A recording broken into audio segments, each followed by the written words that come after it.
అండి ఈ మధ్య అసలు ఒప్పుకుంటలేదు తెలుసా. చూడు అల్లం వెల్లుల్లి పేస్ట్ కూడా అలగట్లేదు నాకు.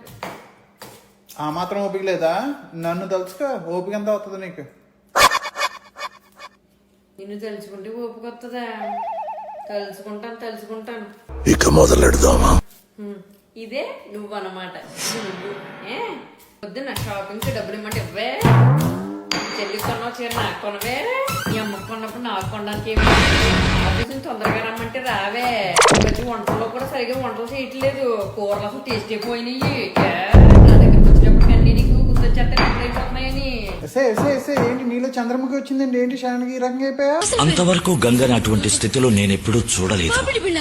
వావ్, చూసారండి అల్లం వెల్లుల్లి పేస్ట్ బాగా నలిగిపోయిందండి. చాలా మంచి ఐడియా ఇచ్చారు. అమ్మయ్య, పేస్ట్ నలిగిపోయింది, మనలో ఉన్న ప్రెస్టేషన్ పోయింది.